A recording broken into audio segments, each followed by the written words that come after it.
Olá, Deus ama a todos? Vamos ver isso? Fique comigo.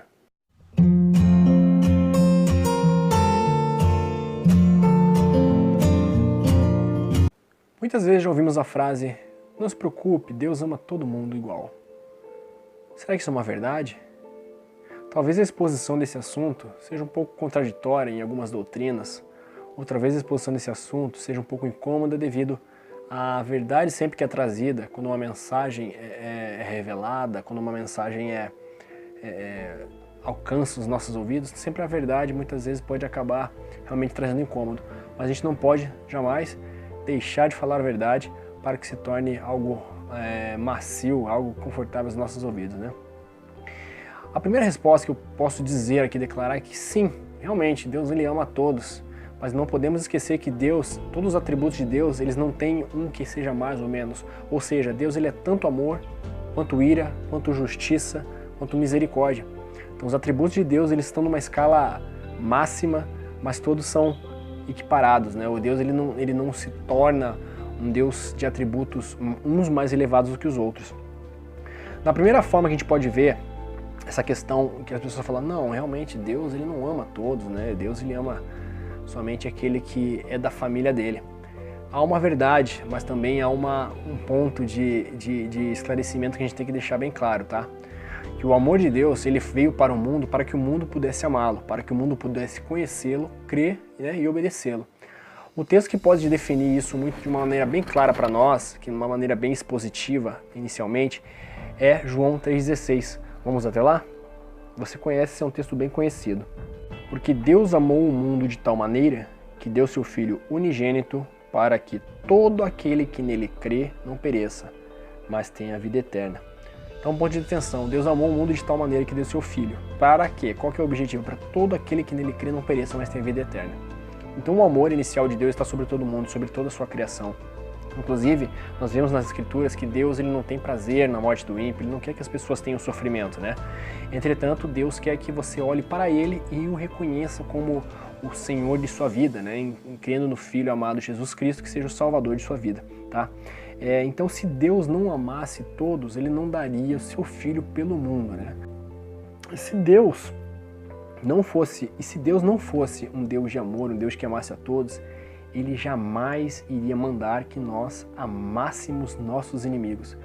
Veja bem, vamos lá para Mateus, no capítulo 5, do 38 ao 43. Ouvistes o que foi dito, olho por olho, dente por dente. Aí o Senhor está falando da velha aliança, né, que era olho por olho, dente por dente, né?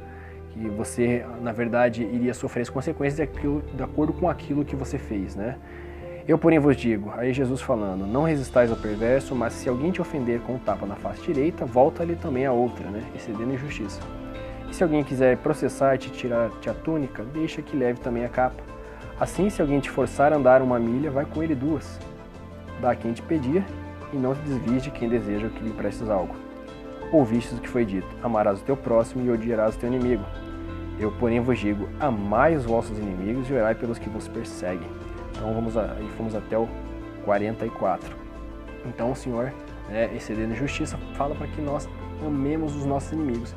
E se formos ver do contexto de nossa conversão, de nossa salvação, Deus nos reconciliou nele ainda quando nós éramos inimigos, né? Então Deus, a misericórdia do Senhor nos alcança mesmo nós sendo inimigos. Ele procura por pecadores que se tornem rendidos a Ele, né? Então nós éramos inimigos de Deus, inimigos da cruz de Cristo, e mesmo misericórdia, o Senhor nos possibilitou sermos enxertados em sua família.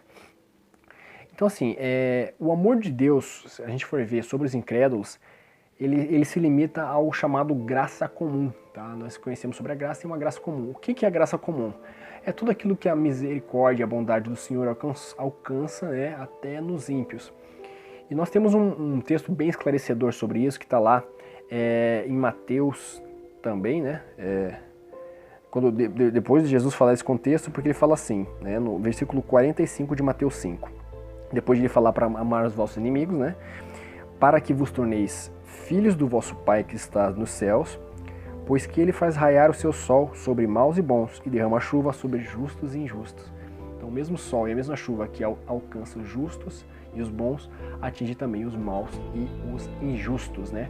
Então você vê que na continuação desse texto, né, de Mateus 5, Jesus fala assim, que nós amemos os nossos inimigos para que possamos nos tornar filhos do Pai que está nos céus. Então a gente imita uma característica de Deus e assim nós podemos nos tornar filhos do nosso Pai, né? E entendendo isso, né, nós compreendemos que assim podemos ser enxertados novamente na videira. Vamos lá ao texto de João 3,36.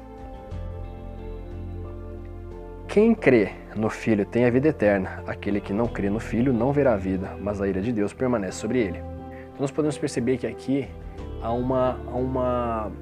algo condicional para que as pessoas possam realmente desfrutar da plenitude do amor de Deus, né? Porque se nós formos ver graça comum ela é a misericórdia do Senhor para aquele que não crê, né? Então ele tem a chuva, tem o sol, mas aquele que crê, ele desfruta da plenitude das bênçãos do Senhor. Logicamente que neste tempo ainda nós não estamos desfrutando de tudo que o Senhor tem nos prometido, tudo que o Senhor colocou como promessa, mas um dia, até que o Senhor venha, isso vai ocorrer, né? Quando o Senhor voltar, isso vai ocorrer.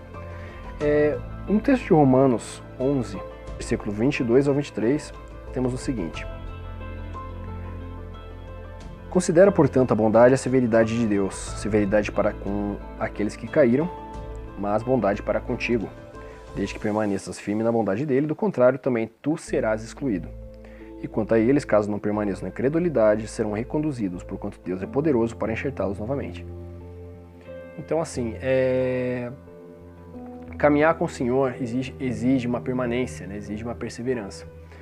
Então, mas mesmo aqueles que caem, se houver um arrependimento, Deus nos colocará, enxertará novamente, né, na sua videira, tá?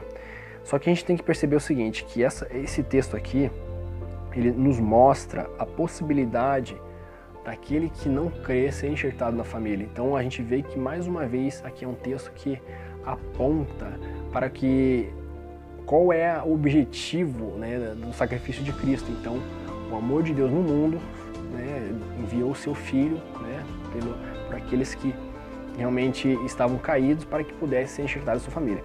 Então aqui a gente vê no versículo 22 e 23 de Romanos 11 que Deus ele é tão bom, mas ele tem severidade também. Então a justiça de Deus, ela determina que aqueles que creem realmente desfrutarão de abundância e aqueles que não creem terão uma condenação. Mas se formos ver de uma possibilidade mais ampla, né, falando acerca de amor de Deus sobre todas as pessoas, podemos compreender que assim, há um amor, né? Só que o amor de Deus inicial para que fosse possibilitado o acesso ao reino de Deus. Então Deus amou o mundo para que o mundo pudesse acessar o reino de Deus. Logicamente, por meio de Cristo Jesus, que é a única maneira de nós chegarmos a Deus. Mas se você permanece não acessando através de Cristo, né, ao Senhor, você está debaixo de ira. Então assim, o amor é o amor do início, certo? Mas Deus quer uma resposta. Então se a resposta for negativa, a ira do Senhor estará sobre aqueles que negam ao Senhor, né, que já ouviram o Evangelho, que já foram ministrados acerca da verdade e mesmo assim resistiram, tá? E assim, vendo isso no texto do Antigo Testamento sobre anátema, né, que era na verdade Deus quando Josué, ou quando havia uma guerra, na verdade, né? Eu falei Josué porque é o texto que me chamou a atenção. Mas quando havia uma guerra e o povo de Israel combatia alguns povos e os vencia, Deus ele falava: ó, tudo bem, vocês podem ficar com isso, com aquilo. Mas algumas coisas Deus queria que fossem totalmente destruídas e chamava de anátema, como se fosse uma oferta ao Senhor, né? Queria que ser queimado para o Senhor, tá? E quando o homem ele carrega o pecado em si, ele se torna um anátema, né? Nós podemos ver lá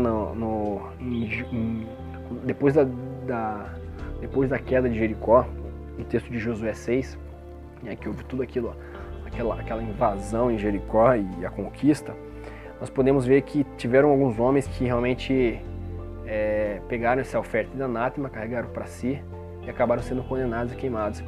Então, quando o homem ele carrega o pecado em si, que o pecado no final dos tempos vai ser destruído, o homem se torna como aquele anátema, ele tem que ser destruído junto com o pecado. Então, para que realmente o homem não seja destruído junto com o pecado, ele tem que deixar de lado, né, isso. Então, tem que crer no Filho. E é uma caminhada aí que a gente já sabe como é que funciona, né? Por mais que a gente tenha algumas dificuldades, algumas dúvidas, mas o coração quebrantado, né, é um coração que o Senhor não resiste, coração contrito, está em Salmo 51:17. Então não é sobre alcançarmos algo, mas nunca desistirmos, perseverarmos, tá? Então assim, a gente concluindo isso sobre isso, o que acontece? Deus, o amor, realmente ele permanece naqueles que creem, tá? Mas o amor de Deus se transforma em ira quando aquele que não crê persevera nessa negação ao Senhor, tá? Então sim, Deus amou o mundo de tal maneira que deu seu Filho para que todos que nele creem não pereçam. Acesso ao reino. Não acessou ao reino, você está aí debaixo da ira do Senhor. Então, se formos falar de uma maneira mais clara, o amor de Deus permanece naqueles que creem. Continue ligado com a gente para ter as notificações aí dos próximos vídeos, está nos acompanhando. Fortaleça o nosso canal, curtindo, compartilhando, se inscrevendo. E assim nós podemos propagar cada vez mais a mensagem do reino. Em nome do Senhor Jesus te agradeço. Até a próxima.